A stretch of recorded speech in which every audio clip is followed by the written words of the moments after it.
It's on here now. The goalkeeper's beaten, and South Africa have done Shagger Sport 2010. የእንግሊዝ ፕሪሚየር ሊግ የዋንጫ ፉክክር ለአርሰናል ይበልጥ ተመችቶታል። ትላንት በተደረጉ የፕሪሚየር ሊጉ ጨዋታዎች አስቶን ቪላ በብሬንትፎርድ ሲሸነፍ፣ ማንቸስተር ሲቲና ቶተንሃም ጨዋታቸውን 2-2 በሆናቸው ውጤት አጠናቀዋል። መድፈኞቹ ከማንቸስተር ሲቲ ጋር ያላቸው የነጥብ ልዩነት ወደ 6 ከፍ ብሏል። ይህም የአርቴታን የተጫዋቾቹንና የደጋፊዎቹን ዋንጫ የማንሳት ተስፋ ይበልጥ ከፍ አድርጎታል። በራስ የመተማመን ስሜታቸውም ዳግም ተመልሷል። ለዚህ ዋነኛው ምክንያት ቅዳሜ ሊድስ ዩናይትድን 4-0 በሆነ ውጤት ባሸነፉበት ጨዋታ የአርሰናል ተጫዋቾች ሜዳ ላይ ያሳዩት እንቅስቃሴ እጅግ ያምር እናም ደግሞ በጣም ምርጥ ስለነበረ ነው። ስለዚህም አርሰናል በዋንጫ ፉክክሩ ላይ አሁንም የበላይነቱን አስቀጥሎ መጓዙን ቀጥሏል። ከዚህ ጋር ተያይዞ የሚነሱ የተወሰኑ ነጥቦች ይኖሩናል፣ ታደምጡታላችሁ። ማንቸስተር ዩናይትድ ፉልሃምን 3-2 በሆነ ውጤት አሸንፎ ትላንትና ለማይክል ካሪክ ሌላ አዲስ ታሪክ መስሪያ ቀኑ ሆኖለታል። ማንቸስተር ዩናይትድን ለማሰልጠን ለሚቀጥሉት ተከታታይ ወራት ኃላፊነትን የወሰደው ካሪክ እስካሁን ድረስ ያደረጋቸውን 3 ጨዋታዎች በሙሉ አሸንፏል። ሲቲን፣ አርሰናልን፣ ትላንትና ደግሞ ፉልሃምን። ማንቸስተር ዩናይትድን ለማሰልጠን ኃላፊነትን ከወሰዱ በኋላ የመጀመሪያዎቹን 3 ተከታታይ ጨዋታዎች በማሸነፍ ሶስተኛው ሰው ሆኗል። ይህ ለካሪክ አዲስ ታሪክ ነው። ማንቸስተር ዩናይትድም በውጤታማነት ግስጋሴው እንደቀጠለ ነው። የቪላ መሸነፍ፣ የማንቸስተር ሲቲ አቻ መውጣት የተመለከቱ መረጃዎችም ወደ እናንተ ይደርሳሉ። ሰላም ጤና ይስጥልን፣ እንደምናላችሁ የተከበራችሁና የተወደዳችሁ የሸገር ስፖርት ዊዝ አበበ ግዳይ የዩቲዩብ ቻናል ቤተሰቦቻችን በያላችሁበት እጅግ አስደሳች ጊዜን እያሳለፋችሁ እንደሆነ ተስፋ እናደርጋለን። መልካሙን ሁሉ ለናንተ እንመኛለን። ታዲያ ይህንን ሸገር ስፖርት ዊዝ አበበ ግዳይ የሚለውን የእኛን የዩቲዩብ ቻናል ሰብስክራይብ አድርጉ፣ የደውል ምልክቱን ተጫኑት፣ ሊንኩን ለሌሎች አጋሩና በተከታዮች ቁጥር እንድንበዛ የምንሰራቸው ፕሮግራሞችም ብዙ ሰዎች ጋር መድረስ እንዲችል ማገዛችሁን ቀጥሉ። እስካሁን ላበረታችሁን በሙሉ የላቀ ምስጋናችን ይድረሳችሁ እንላለን። ከልብም እናመሰግናለን። ቶተንሃም 2 ማንቸስተር ሲቲ 2 ሆኖ ተጠናቋል። የትላንትናው ጨዋታ በቶተንሃም ሜዳ ነበር የተደረገው። የመጀመሪያው 45 በማንቸስተር ሲቲ 2-0 አሸናፊነት ሲጠናቀቅ ወይም መሪነት ሲጠናቀቅ ቶተንሃምን ዛሬ ማንቸስተር ሲቲ ሊቀጠቅጠው ነው። አስተማማኝ ድል ሊመዘገብ ነው። በአርሰናል እና በማንቸስተር ሲቲ መካከል ያለው የነጥብ ልዩነት መልሶ ወደ 4 ሊያንስ ነው የሚል የእርግጠኝነት ስሜት ብዙዎቻችን ጋራ ነበር። ነገር ግን በሁለተኛው 45 የቶተንሃም አጨዋወትም የቶተንሃም ሜዳ ላይ እንቅስቃሴን በእጅጉ ተሻሽሎ መጣና ማንቸስተር ሲቲ ላይ 2 ጎሎችን ማስቆጠር ቻለ። ጨዋታውም በዛው 2-2 በሆናቸው ውጤት ተጠናቀቀ። ሶላንኬ ያገባው የስኮርፒዮን ኪክ የምንለው አይነት አመታትም በጣም ተወዶለታል፣ በጣም ተደንቆለታል። አንዳንዶች በ2017 ኦሊቪዬ ዢሩ የአመቱ ምርጥ ጎል ተብሎ ከተመረጠለት ስኮርፒዮን ኪክ ጋራ ወይም ስኮርፒዮን አመታት ጋራ አነጻጽረውታል ብዙዎቹ። በእኔ ግን የኦሊቪዬ ዢሩ እጅግ በጣም የሚያምር ነው የበለጠ። ያንን እስኪ እንደገና የኦሊቪዬ ዢሩ ስኮርፒዮን ኪክ ብላችሁ አውጡና ቪዲዮውን እዩት። የሶላንኬ አያምርም አይደለም፣ ነገር ግን ከኦሊቪዬ ዢሩ ጋራ ለማነጻጸር እጅግ በጣም የሚያስቸግር ይመስለኛል። ስለዚህ ምናልባት በዚህ የትላንትናው የቶተንሃምና የማንቸስተር ሲቲ ጨዋታ ማንቸስተር ሲቲ 2-0 መምራቱን እንደ በቂ እንዳስተማማኝ ወስዶ በመዘናጋቱና ወይንስ ደግሞ ቶማስ ፍራንክ የገባቸው ነገር ነው በሁለተኛው 45 ፍጹም የተለወጠውን ማንቸስተር ሲቲን የፈተነውን መፈተን ብቻ ሳይሆን 2 ጎሎችን አስቆጥሮ 1 ነጥብ ተጋርቶ የወጣውን ቶተንሃም እያየ ነው የሚለው እጅግ በጣም ወሳኝ ጥያቄ ይመስለኛል። ለማንኛውም የማንቸስተር ሲቲን ወቅታዊ ሁኔታ ከግምት ውስጥ አስገብተን የተወሰኑ ነጥቦችን እናንሳ። እንግዲህ አሁን ጥር ተጠናቋል፣ የካቲትን መኖር ጀምረናል። ስለዚህ ከጥር ወር የማንቸስተር ሲቲ መቸገር አርሰናል የሚጠበቅበትንና መሆን ይገባው የነበረውን ያህል አልተጠቀመም እንጂ አሁን ዛሬ በዚህ ሰዓት መረጃውን ወደ እናንተ ስናደርስ በአርሰናል እና በማንቸስተር ሲቲ መካከል ያለው የነጥብ ልዩነት 6 ብቻ ተብሎ ሊገለጽ የሚገባው በፍጹም አይደለም። ጥር ላይ ማንቸስተር ሲቲ በጣም ተቸግሯል። በተለያዩ ጨዋታዎች ውጤት ጥሏል። ከነ ብራይተን ጋር ያደረገው ጨዋታና የተመዘገበው ውጤት፣ በማንቸስተር ዩናይትድ የደረሰበት ሽንፈት፣ በጣም ብዙ ነገሮችን መጥቀስ እንችላለን። እነዚህን የማንቸስተር ሲቲን መንሸራተቶች፣ የማንቸስተር ሲቲን ማቃቶች አርሰናል ራሱ ነው በሚገባ ሳይጠቀምበት የቀረው እንጂ የማንቸስተር ሲቲ ፍራጃሊቲ ወይም መፍረክረክ እያቃተው መምጣት በግልጽ ይታይ ነበረ። ትናንትናም የሆነው ያ ነው። ትናንትናም በሁለተኛው 45 በተለይ የማንቸስተር ሲቲ ፍራጃይል መሆን ቶተንሃም ስፐርስ በደንብ ነው እየተመቸውና የማንቸስተር ሲቲ ደካማ የሚባለው ፎርም የጥር ወሩ በየካቲትም ሊቀጥል ነው ወይ የሚልም ጥያቄ አስነስቷል። ይሄ ለምን መጣ? እንግዲህ አንዳንዶቹ እንደ ጉዳት ያሉትን ነገሮች ልናነሳ እንችላለን። የነ ግቫርዲዮል መጎዳት ማንቸስተር ሲቲ አቅም ላይ የራሱ የሆነ ኔጌቲቭ አስተዋጽኦ አለው ልንል እንችላለን። በሌላ በኩል ግን ተጋጣሚዎቹ ማንቸስተር ሲቲን የሚያሸንፉበት መንገድ ማንቸስተር ሲቲ በተጎዱ ተጫዋቾችን ምትክ አዳዲስ ተጫዋቾችንም ያመጣም ቢሆን ማድረግ የሚጠበቅበትን ነገር ከማድረግ አንጻር እንደ ቡድን የሚታዩ ጎዶሎዎች አሉት ማንቸስተር ሲቲ። እነዚህ ጎዶሎዎች ናቸው ከዚህ በፊት በነበሩት ፕሮግራሞቻችን ማንቸስተር ሲቲ ጥሩ ቡድን ነው፣ ነገር ግን ይሄ መደበኛ ጥሩነት መደበኛ ጉብዝና ብለን የምንጠራው አይነት ነው ብለን በተደጋጋሚ የምናነሳው። ስለዚህ ይሄንን ማንቸስተር ሲቲ መብለጥና የፕሪሚየር ሊጉን ዋንጫ ማሸነፍ ለአርሰናል በፍርሃት ሊያደርገው የሚገባ ነገር አይደለም የምንለው በተደጋጋሚ በዚህ ምክንያት ነው። ምንም የሚያስፈራ ነገር የለም። ማንቸስተር ሲቲን በገጠመ ጊዜ ብቻ ሳይሆን ማንቸስተር ሲቲ በተጠጋው ጊዜ አርሰናል ላይ የሚታየው የፍርሃት ስሜት፣ የበዛ የጥንቃቄ ስሜት እንዲህ ያለውን ማንቸስተር ሲቲን ነው የሚፈራው የሚለውን ሳስብ የእውነት ለመናገር ለመረዳትም ለመቀበልም እጅግ በጣም ያስቸግራል። ስለዚህ የአርሰናል የራሱ ድክመት ነው እንጂ እስካሁንም ድረስ በአርሰናል እና በሲቲ መካከል ያለው የነጥብ ልዩነት 10 ምናምን መሆን የአርሰናል ደጋፊዎች ከወዲሁ ዋንጫውን ማሸነፋቸውን ባረጋገጠ ስሜት በበለጠ መተማመን ስሜት ውስጥ መሆን ይችሉም ይገባቸውም ነበረ። እስኪ ዝም ብላችሁ አስቡት። ቅዳሜ አርሰናል ሊድስ ዩናይትድን ያሸነፈበት መንገድ እና ትላንትና በቶተንሃምና በማንቸስተር ሲቲ መካከል በተደረገው ጨዋታ ላይ የምናየው ብልጫን የመውሰድ አቅም ልዩነት አርሰናልና ማንቸስተር ሲቲን እንደ ዋንጫ ተፎካካሪ እያሰብን ያውም ደግሞ አርሰናል እየሰጋ አርሰናል እየፈራ አርሰናል እየተጠነቀቀ ብለን የምንገልጸው አይነት መሆኑ በጣም አስቸጋሪ ነው የሚሆነው። በነገራችን ላይ ትላንት በቶተንሃም ሜዳ የታየው የተስተዋለው በጣም ማስገራሚ የሆነው ነገር 2-0 በሆነ ውጤት እየተመሩ ነው የመጀመሪያው 45 የተጠናቀቀው። ከዛ በኋላ የቶተንሃም ደጋፊዎች ተጫዋቾች ለምክክር ወደ ረፍት መልበሻ ቤት በሚገቡበት ሰዓት ላይ ቡ ይሉ ነበር። የቶተንሃም ደጋፊዎች ተጫዋቾቻቸውን አሰልጣኞቻቸውን ይወቅሱ ነበር። ተጫዋቾቹ ማናቸው ወይም ቤስት 11ኑ እነገሌ ናቸው ተብሎ በስቴዲየም ውስጥ አናውንስ በሚደረግበት ጊዜ እኮ የቶተንሃም ደጋፊዎች በወትሮ ደማቅ ተጫዋቾችን የሚያበረታታ አሉልን በሚል ስሜት ሞቅ ሲያደርጉ እኮ አልነበረም። የተጫዋቾቹ ስም ይጠራል። የቶተንሃም ደጋፊዎች ሪያክሽን ግን ደስተኛ ያልሆነ ሰው ሪያክሽን ነበር።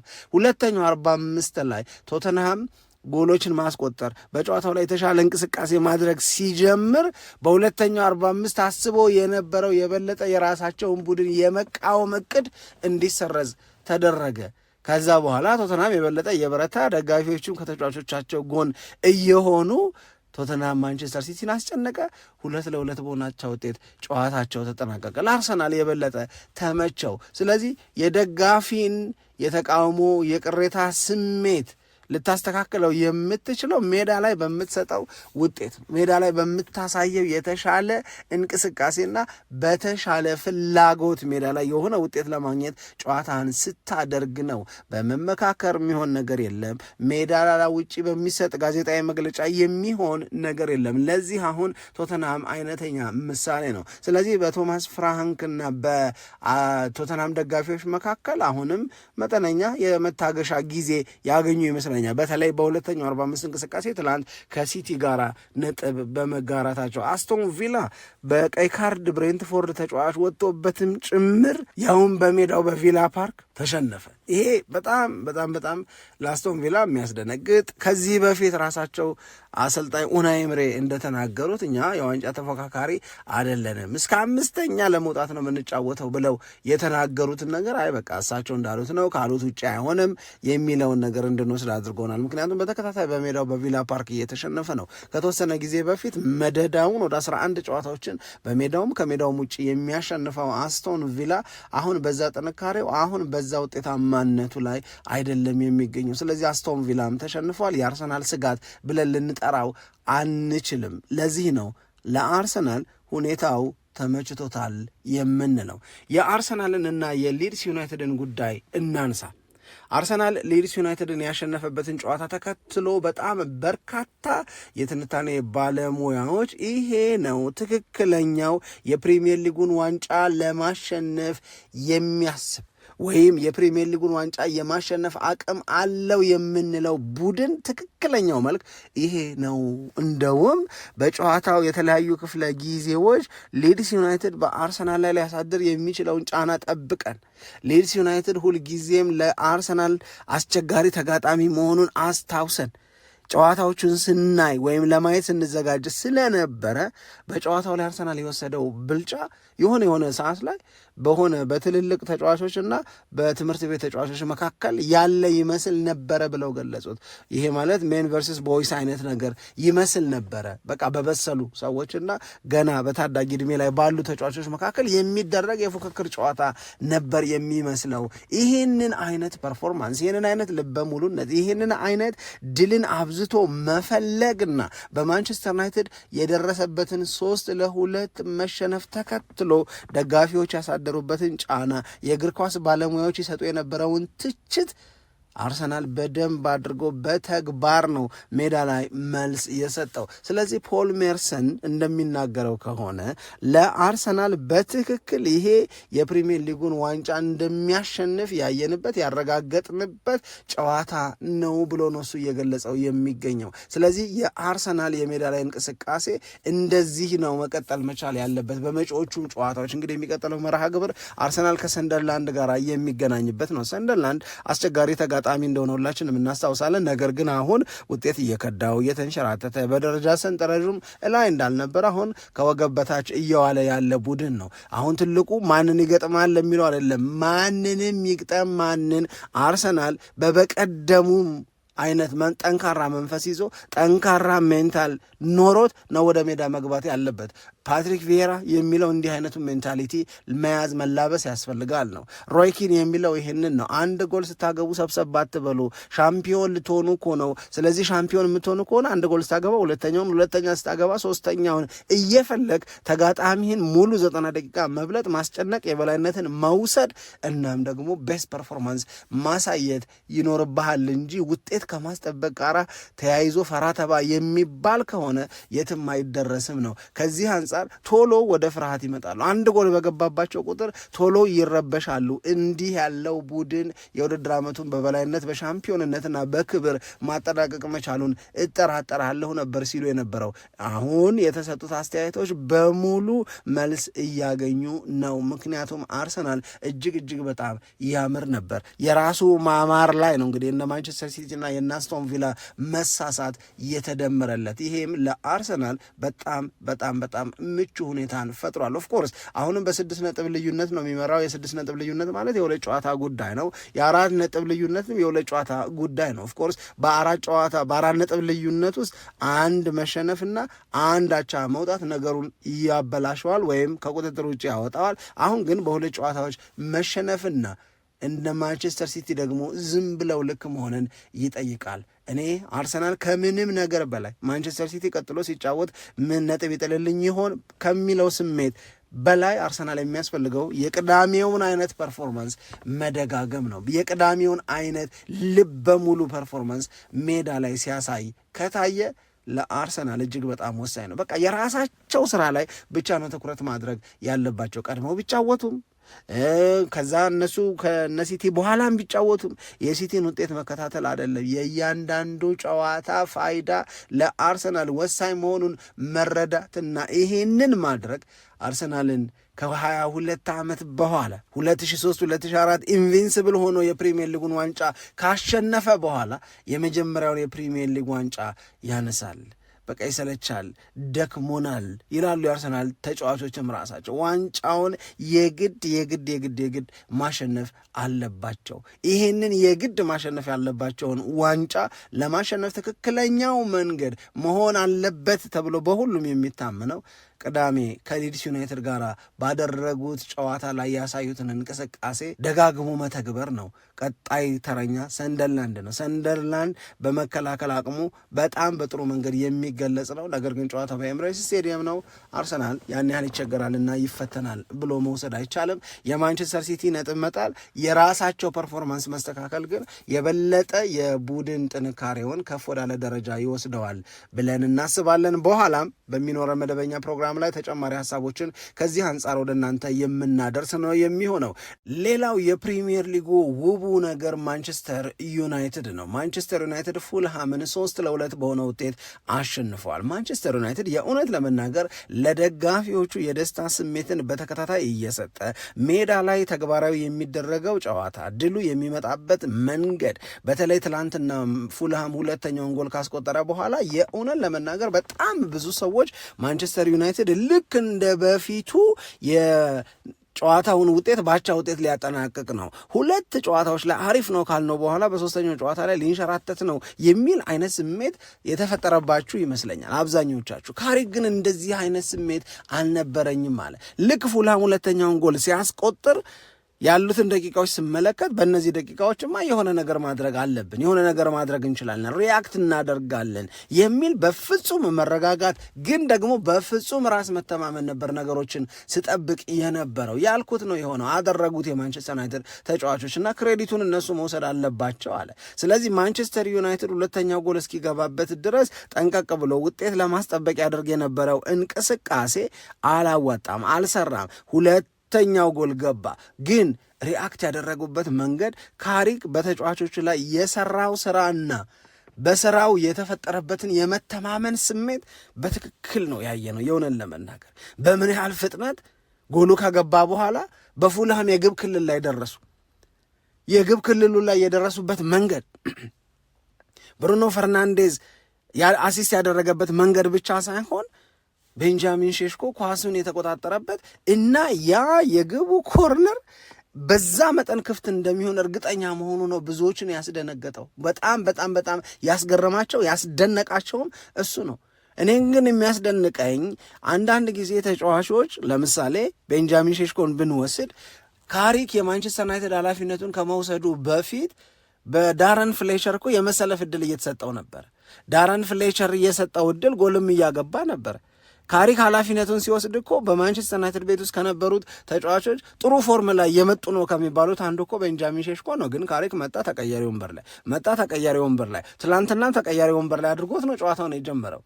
ግን አንድ ነገር ስለሱ ይመሰክር ነበር በተደጋጋሚ ይሄ ተጫዋች ጥሩ እየመጣ ነው፣ የሚያስገርም የጎል ማስቆጠር ብቃት እንዳለ ልምምድ ላይ እያየነው ነው፣ የበለጠ እናግዘዋለን፣ የበለጠ እንረዳዋለን፣ የበለጠ ብቃቱን የሚያሳይ ተጫዋች ሆኖ ይመጣላል። ይሄ የተከታታይ ጨዋታዎች ላይ ቤስት 11 ውስጥ አለመግባት ወይም የመጀመሪያ ተሰላፊ አለመሆን ካሪክን የወሰነውን ውሳኔ ካሪክን እንዲጠላ፣ ካሪክን እንዲቃወም፣ ካሪክን እንዲያኮርፍ አላደረገውም። እኔ ትናንትና ቤንጃሚን ሼሽኮ ተቀይሮ ከገባ በኋላ ሜዳ ላይ ይታይበት የነበረው ኢነርጂ የነበረው ፍላጎት የሆነ ነገር ለማድረግ ካሪክን በቃ ለማሳመን በግንባር የገጨው ኳስ በኋላ የሚያገባው ጎል በቃ ማንቸስተር ዩናይትድ እንደነዚህ ባሉ ተጫዋቾች ነው መሞላት ያለበት። ለምን የመጀመሪያ ተሰላፊ አልሆንኩም ብለው ደረታቸውን በሚያሳብጡ አሰልጣኛቸውንና የአሰልጣኙን ውሳኔ ተከትሎ ቅሬታ ስሜታቸውን በአደባባይ የሚያሳዩ ሳይሆን የሚሰጣቸውን ጥቂት የምትባል እድልን በአግባቡ የሚጠቀሙ ተጫዋቾች ማንቸስተር ዩናይትድ ያስፈልጉታል፣ ይገቡታል። ይህንን ማሳየት ችሏል ቤንጃሚን ሼሽኮ። ለዚህ የተለየ ዋጋና ክብር እሰጣለሁ እኔ። ማንቸስተር ዩናይትድን በተመለከተ ግን በጣም የሚያስደንቁንን 1-2-3 ነጥቦችን እናንሳ። አንደኛው ማንቸስተር ዩናይትድ በ2024/25 ማለትም ባለፈው የውድድር ዓመት ከሙሉ 38 ጨዋታ መሰብሰብ ችሎ የነበረው 42 ነጥብ ነው። አሁን በ24 ጨዋታ 41 ነጥብ ላይ ደርሷል። ስለዚህ የዘንድሮ ማንቸስተር ዩናይትድ አምና በሙሉ የውድድር ዓመት ካየነው ማንቸስተር ዩናይትድ በነጥብ ሊበልጥ ነው። መሻሻል ማለት ይሄ ነው። ማደግ ማለት ይሄ ነው። ማንቸስተር ዩናይትድ እስከ 4ኛ ያለውን ደረጃ ይዞ ለማጠናቀቅ ነው እየተጫወተ ያለው። በግብም ደረጃ በቅድም ደረጃ የያዘው ይሄንን ማሳካት ነው ዘንድሮ። ይሄንን ማሳካት ከመቻል አንጻር ካሪክ በሚገባ ጥሩ ስራ እየሰራ ነው የሚገኘው። ታሪክ እየሰራም ነው ካሪክ። እውነት ለመናገር ታሪክ እየሰራ ነው ሲባል ለምሳሌ ማንቸስተር ዩናይትድን ለማሰልጠን ተስማማ እስከ ውድድር ዓመቱ መጨረሻ ድረስ። ከዛ በኋላ አሁን ትላንት ያየነው 3ኛ ጨዋታውንም ነው። 3ቱንም ጨዋታዎች አሸነፈ።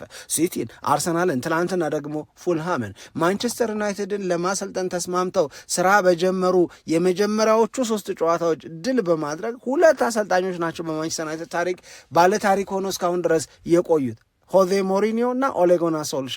ትላንትና እነሱን መቀላቀልና ታሪክ መስራቱን አሳይቷል፣ አረጋግጧል ማይክል ካሪክ 3ኛ ድሉን በማስመዝገብ። ስለዚህ የመጀመሪያ የአሰልጣኝነት 3 ጨዋታዎቻቸውን በሙሉ በማሸነፍ ማይክል ካሪክ፣ ኦሌጎና ሶልሻ እንደዚሁም ደግሞ ሆዜ ሞሪኒዮ ናቸው የሚጠቀሱት። እዛ ተርታ ውስጥ መግባት ለጀማሪው ለልምድ አልባው ማይክል ካሪክ እጅግ በጣም ወሳኝ ነው። ከዛ ውጭ ግን ማንቸስተር ዩናይትድ በክረምት ያስፈረማቸው ተጫዋቾች አሉ። እነዚህ በክረምት ያስፈረማቸው ተጫዋቾች በ2024/25 የውድድር ዓመት ማንቸስተር ዩናይትድ ከፊት መስመሩ ያገኘ የነበረው የጎል ብዛት በማነሱ ምክንያት ነው። አሁን ግን ቤንጃሚን ሼሽኮ እያገባ ነው። 5ኛ የፕሪሚየር ሊግ ጎሉ ላይ ደርሷል። በነገራችን ላይ በአሞሪም ጊዜ 2 ያገባው። ከአሞሪም መሰናበት በኋላ 3 ጎሎችን አስቆጠረ በዳረን ፍሌቸር እና ትናንትና ደግሞ በካሪክ ስር ሆኖ ማለት ነው። ከዛ በተጨማሪ ብሪያን ኤምቤሞ፣ ማቲያስ ኩኛ ጎሎችን ያስቆጥራሉ። ብሩኖ ፈርናንዴዝ አሲስቱን በፕሪሚየር ሊጉ እየመራ ነው የሚገኘው። አማድ ዲያሎ የሚያደርገው እንቅስቃሴ ያምራል። ስለዚህ እነዚህ ነገሮች በማንቸስተር ዩናይትድ ቤት ውስጥ የሚፈለጉ የተናፈቁ ለውጦች ናቸው አሁን ዩናይትድ እየኖራቸው ያሉት ብለን ማንሳት እንችላለን። ሌላው ግን አንድ ጥያቄ ጠይቆ ማለፍና በዚህ ጥያቄ ውስጥ የእናንተን አስተያየት መስማት፣ አስተያየቶቻችሁን ከሰማን በኋላ በሚኖረን መደበኛ ፕሮግራም ላይ በደንብ እንነጋገርበታለን። ኮቢ ሜይኖ ካሪክ የማንቸስተር ዩናይትድ አሰልጣኝ ከሆነበት ጊዜ ጀምሮ የመጀመሪያ ተሰላፊነትን በተከታታይ እያገኘ ነው። ደግሞም ፐርፎርማንሱን በጣም ጥሩ የሚባል የማንቸስተር ዩናይትድ የመሃል ክፍል ጠንካራ እንዲሆን ከካዚሜሮ ጋር የሚሰሩት ስራ በጣም ይደንቃል። ማንቸስተር ዩናይትድን በመሃል ክፍል ዶሚኔት ማድረግ በጣም አስቸጋሪ እንዲሆን አድርጎታል እና አሞሪም ኮቢ ሜይኖን ይህንን የ20 ዓመት ጎረምሳ እንዲህ ያለ የሚገርም ብቃት እያለው መሆኑን እያወቀ ያን ያህል ለምን ጨከነበት? ያን ያህል ለምን ለዚህ አቅም የመጫወትን እድል መስጠት አልፈለገም? ይህንን የምናነሳበት ዋነኛው ምክንያት ካሪክ ማንቸስተር ዩናይትድን የተረከበው አሁንም ከጥቂት ቀናት በፊት ነው። ከነዚህ ቀናቶች 18 19 ምናልባት 20 ቀን በቃሽ። በእነዚህ 20 ቀን ውስጥ ኮቢ ሜይኖን ወደዚህ አይነት ተጫዋችነት ቀይሮት አይደለም። ይሄ አቅም ነበረው። በኤሪክ ቴን ሃግ ጊዜም በተደጋጋሚ አሳይቷል። አሞሪም ግን መጣ፣ ገገመ፣ አልቀየርም አለ፣ ግትር አቋሙን ያዘ። በዚህ አቋም ላይ እንዲህ ባለ ችሎታ ላይ ይገገማል? እንደው በመድኃኒዓለም እንደው በዚህ አይነት ጥሩ ችሎታ ላይ ያውም መሀል ክፍሉ ችግር አለበት እየተባለ ማንቸስተር ዩናይትድ ይሄንን ተጫዋች ሲያባክኑ መኖር። አሁን ኮቢ ሜይኖ የመጀመሪያ ተሰላፊ ሲሆን ወደ ሜዳ ሲገባ ሜዳ ላይ ገብቶ እንዲህ ያለውን ድንቅ ብቃት ሲያሳይ የእውነት ለመናገር አሞሪም ምን እንደሚሰማው ባውቅ እጅግ በጣም ደስ ይለኛል። እስኪ እናንተ በዚህ ጉዳይ ላይ ሀሳብ እየሰጣችሁበት ቆዩና በኋላ መደበኛ ፕሮግራማችን ላይ ስንገናኝ እንድንነጋገርበት አድርጉ እንላለን። ለማንኛውም አብራችሁን ስለነበራችሁ በጣም አድርገን እናመሰግናለን። በያላችሁበት ሰላም ለእናንተ ይሁን። ኢትዮጵያ ለዘለዓለም ትኑር።